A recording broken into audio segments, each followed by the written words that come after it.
حقيقة الحديث عن عضو الأحزاب هذا رأي عام، لأن هنالك أحزاب شاركت بقائمات يعني أفراد، وليس صحيح فقط هنالك بعض الأحزاب الكرتونية التي متكونة من زوج وامرأته، أطراف أصدقاء، يعني حينما نحكي على حزب أحمد نجيب الشيبي فهو يتكون منه وهو وأطراف أخرى، وبالتالي ليست لهم قاعدة شعبية.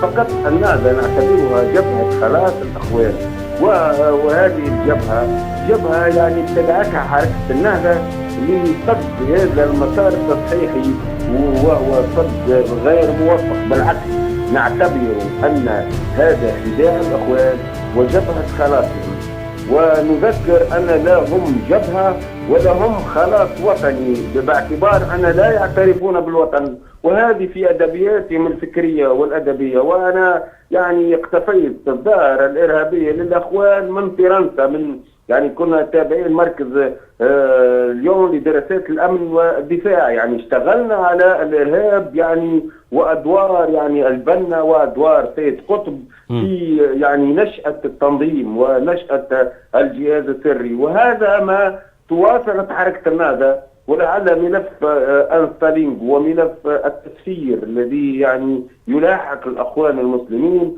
هو يؤكد الصبغة الإرهابية، وهذه الصبغة يعني متوفرة للتنظيم، ليست لهم علاقة بالوطن، لا تونس ولا مصر ولا اليمن ولا أي بلد آخر، فقط هدفهم الأساسي هو الارتماء في أحضان يعني الأعداء، ويعني على الدول الكبرى والدول الكبرى لتفتيت هذا الوطن الجميل الذي له الحق في مواصلة التنمية، وله الحق يعني في القوة، وله الحق في بناء قدراته العسكرية وقدراته الدفاعية واقتصادياته.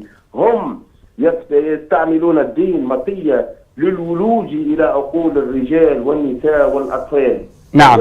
من خلال هذه الانتخابات التشريعية كان يعني نقطة فاصلة في تاريخ، بدأوا من تونس وانتهوا في تونس، وبالتالي رجعوا غرباء إلى يعني الدول التي دعمته على مر منذ يعني 48 يعني التأسيس. ونذكر ونحن نتذكر جيدا أن البنا كان يعني عميلا، وبالتالي لا يمكن اليوم حديث اعتبار هذه التنظيمات العميلة أن يكون لها موضع قدم في تونس أو في منطقة أخرى.